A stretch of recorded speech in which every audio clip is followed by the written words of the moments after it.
Olá galera, então dando continuidade lá à nossa aula sobre o efeito piezoelétrico, né, a gente pode explorar um pouquinho mais esse fenômeno e falar de alguns detalhes dele, né.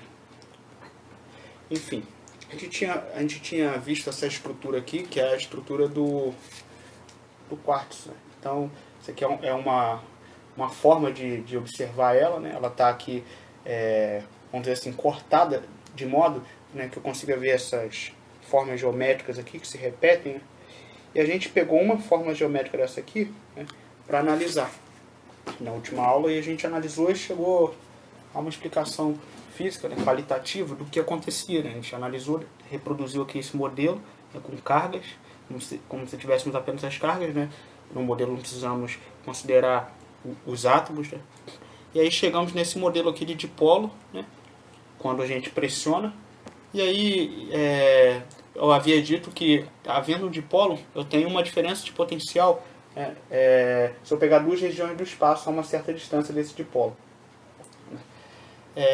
Fisicamente, né, as equações que estão envolvidas aqui, né, vou mostrar o resultado, que aí depois a gente pode deduzir esse resultado, né, mas com o resultado matemático a gente já consegue ter uma ideia do que está acontecendo aqui, né, que é o seguinte: a gente lembra lá que um campo elétrico, né, de uma carga pontual, era E, que é o campo elétrico, é igual a constante de Coulomb, vezes o valor da carga dividido por R ao quadrado. Isso era o campo elétrico de uma carga.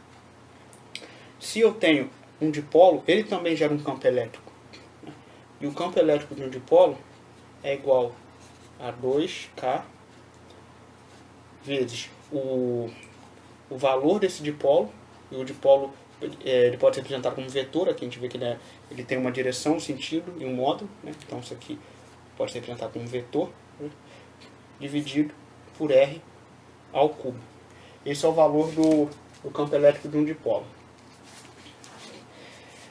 Uma das primeiras coisas que a gente pode ver em relação ao campo elétrico do dipolo é que ele cai com o cubo da distância, ou seja, ele cai mais rápido do que o campo elétrico de uma carga pontual. Isso quer dizer que se eu tenho uma carga aqui, uma carga pontual aqui, só uma carga, e eu meço o campo elétrico aqui, e eu tenho um dipolo aqui,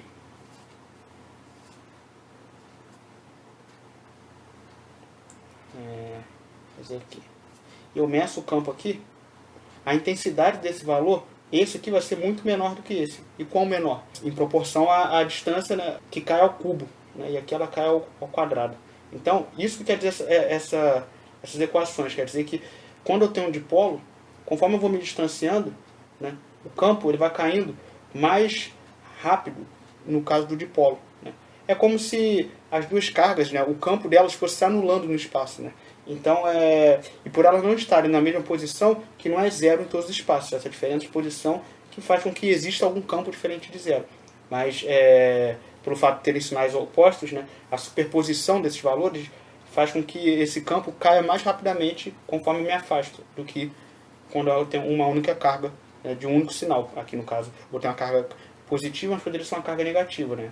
Vai cair com quadrados, vai mudar o sinal desse campo elétrico. Isso que quer dizer essas equações. Aqui, quando eu estou falando de potencial, então a gente pode utilizar a relação do campo elétrico com potencial.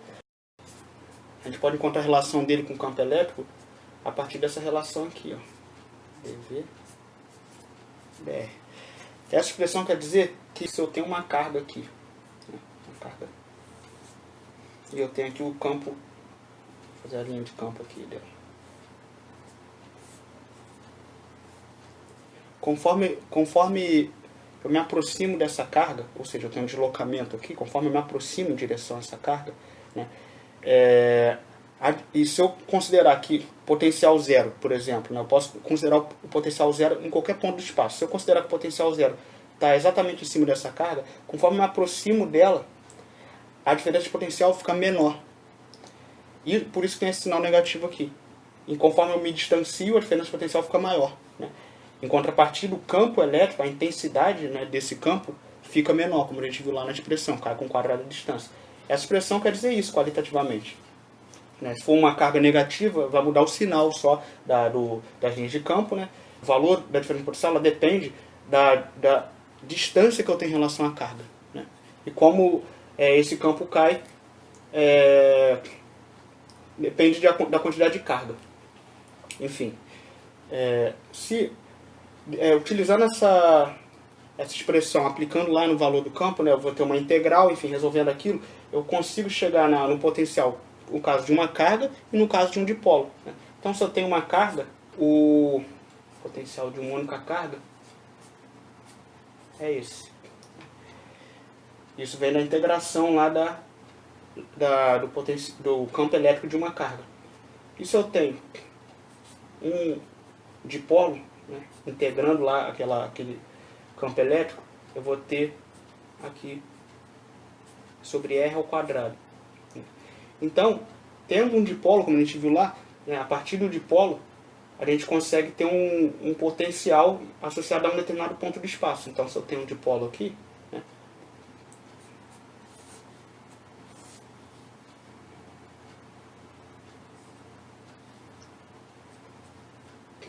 eu tenho um potencial associado a um determinado ponto do espaço. E se eu pegar o potencial em um outro ponto do espaço, então vamos supor que eu tenho aqui um V1 e aqui eu tenho um V2. Eu vou ter, daí que vem a diferença de potencial, ela está relacionada à distância, né? Eu tenho aqui, deixa eu pegar uma determinada distância aqui, R1, e aqui uma outra distância, R2. O R1, né, vai ter um potencial associado, né? Basta resolver essa equação aqui, o R2 vai ter outro potencial. E aí, se eu pegar a diferença desses valores, vai dar a famosa DDP, ou a diferença de potencial que a gente usa em fenômenos de eletricidade, até na eletrônica, enfim. É dessas equações que vem a diferença de potencial. E a gente falou muito também da questão da eletronegatividade, então vamos só lembrar isso, né? Fazendo uma revisão de química, vocês vão ver isso com mais detalhe. A gente vai lembrar lá na tabela periódica aqui, ó, que nós temos aqui a coluna aqui, por exemplo, carbono, o silício, o germânio, e aqui, ó, o oxigênio, tá vendo? A eletronegatividade está relacionada, na tabela periódica a gente consegue saber se um determinado átomo ele é mais eletronegativo do que outro, considerando que quanto mais nessa direção aqui da tabela periódica tiver o átomo, mais eletronegativo. Então, por exemplo, a gente tem aqui o oxigênio, vou chamar isso aqui de à direita, né? Eu não sei como é que vocês vão estar vendo aí na tela de vocês, mas enfim. O oxigênio aqui, ele está mais à direita, né, do carbono, por exemplo. Então ele é mais eletronegativo que o carbono. Ele está mais à direita do silício. Então ele é mais eletronegativo que o silício, né? Então, daí que vem aquela questão da eletronegatividade que eu mostrei na aula anterior. O oxigênio ele atrai mais os elétrons para o entorno dele do que o silício. Então, apesar de eles estarem compartilhando elétrons, de estarem ligados ali, né, há um acúmulo de cargas negativas ao redor do átomo de oxigênio, que faz com que ele se comporte como se fosse uma carga negativa. E o silício como se fosse uma carga positiva nessa configuração, quando ele se liga. O cristal todo ele está neutro, né, e ele é apolar. Né? Ele não tem um polo mais carregado do que o outro. Ele não tem uma direção preferencial para as cargas negativas. Só que quando eu pressiono ele, como a gente viu na aula anterior, eu gero uma mudança ali na geometria dele, gera um dipolo elétrico. Esse dipolo que gera, como a gente viu segundo as equações, a diferença de potencial que é utilizada, no caso, para acender o fogão, no acendedor de fogão. Ou se eu coloco uma frequência alta ali, uma frequência de ultrassom, por exemplo, naquele cristalzinho, ou num material que é piezoelétrico, ele vai gerar ondas, né, de ultrassom no ar. A gente vai ver isso aí um pouquinho agora nessa aula, para começar a entender como isso funciona. Enfim, mas a eletronegatividade ela pode ser entendida e a gente consegue lembrar olhando para a tabela periódica. Então daí que vem essa questão da eletronegatividade. Depois a gente pode trabalhar ainda com mais detalhe isso. Lembram-se, mostrei essa figura aqui na última aula, e aqui a gente tem um sensor, né, piezoelétrico, um captador, né, piezoelétrico, que é como é chamado, e a gente pode entendendo agora como funciona o fenômeno da piezoeletricidade, procurar entender como que é possível captar as ondas sonoras do violão, né? Usando esse tipo de captação. Então, vou fazer aqui um esquema simples, né? Para a gente começar a pensar sobre isso. Então aqui, ó, eu tenho a superfície do violão. Então imagine que aqui, por exemplo, tem aquele orifício, né, aquele buraco do violão, as cordas estariam aqui em cima. Vou botar as cordas aqui, ó. Estamos vendo o violão de lado aqui, né? Então aqui seriam as cordas, né? E aqui a superfície dele, né? Aqui é aquele tampo do violão, né? Aqui as cordas, elas têm lá uma estrutura em que elas ficam fixas, e aqui elas vão indo para o braço do violão. Conforme eu dedilho ou uso uma paleta aqui nessas cordas, elas vão vibrar. As cordas vão fazer vibrar esse tampo aqui, elas estão presas aqui nessa estrutura, né? Isso aqui tudo vai vibrar, esse tampo aqui. A estrutura toda vai vibrar, que é a parte do fundo do violão. Isso vai fazer essa estrutura toda aqui dentro vibrar. Isso vai fazer o ar vibrar aqui dentro. Essa vibração vai fazer um fenômeno aqui chamado de ressonância, né? Aqui dentro vai ter uma vibração em determinadas frequências, né? Isso de acordo com a corda que eu vou tocar aqui. E esse tampo aqui é que vai permitir que o som, né, do violão saia e chegue aos meus ouvidos, né? Então essa vibração vai acontecer aqui dentro do ar, aqui dentro. Isso vai fazer vibrar essa estrutura de madeira aqui.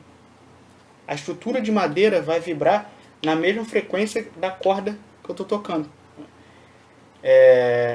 Óbvio, conforme eu for apertando lá no braço do violão, né, isso vai mudar a frequência com que a corda vai vibrar, né? Vai mudar o comprimento de onda, né? Conforme eu vou apertando lá no braço do violão, estou mudando o comprimento, né, com que essa corda pode vibrar. Isso a gente vai ver como é detalhe quando a gente for estudar ondas. E aí eu tenho sons diferentes, eu tenho vibrações diferentes aqui dentro, né, que vão ser as mesmas, na mesma frequência da corda tocada, do comprimento, né, da onde eu apertei lá. Aqui dentro isso vai mudar, isso muda o som que eu ouço do violão. E isso faz vibrar também a tampa aqui no mesmo comprimento de onda.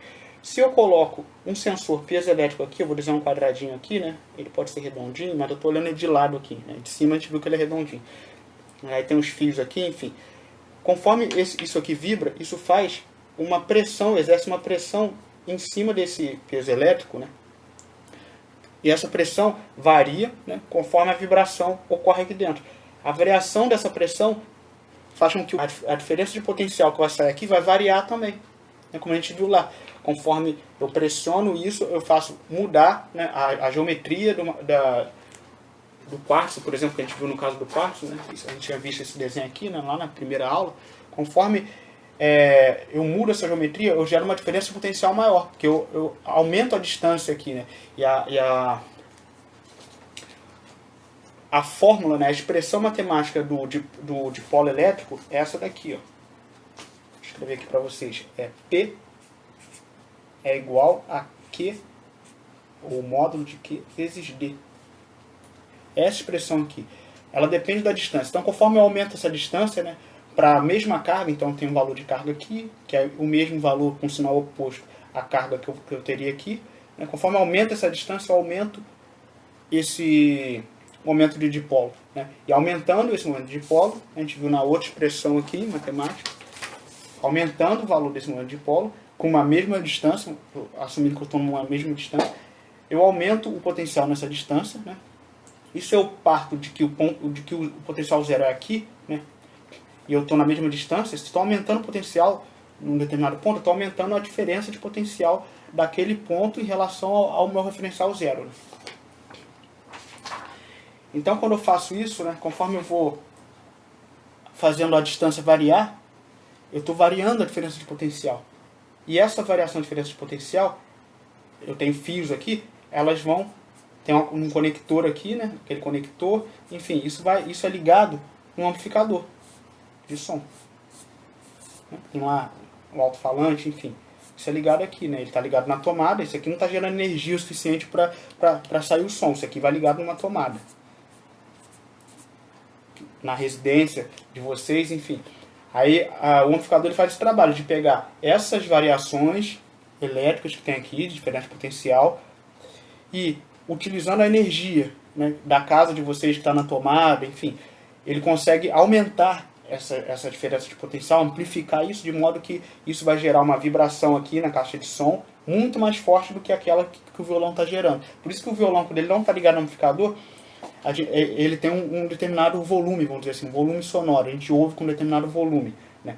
Quando eu ligo no amplificador, eu ouço isso muito mais forte, porque o amplificador ele usa a energia da rede elétrica, né, para amplificar, para aumentar a variação da diferença de potencial que o piezoelétrico está captando aqui. Então aqui eu gero na mesma frequência, né, o mesmo som que eu ouviria aqui, eu vou ouvir aqui, só que muito mais alto, vamos dizer assim, alto no sentido de volume, não alto no sentido de frequência, porque quando a gente fala de som, né, de frequência, alto, na verdade, também pode significar mais agudo, né? Apesar de todo mundo falar assim, um som mais alto, na verdade seria um som mais agudo. Só que aqui a gente está falando de volume, né? Um volume maior, né, de som. Ou seja, nos nossos ouvidos isso é mais fácil de ouvir, né, do que um violão desligado, ele é mais baixo no sentido de volume. Em frequência, né, um som mais baixo seria um som mais grave, né? Então é isso que um amplificador faz, né? E o piezoelétrico, ele agora vocês já sabem como funciona o piezoelétrico, né? Enfim, posteriormente pode entender como funciona o amplificador, a física por trás disso, né? As ondas sonoras a gente vai estudar aqui com mais detalhes também.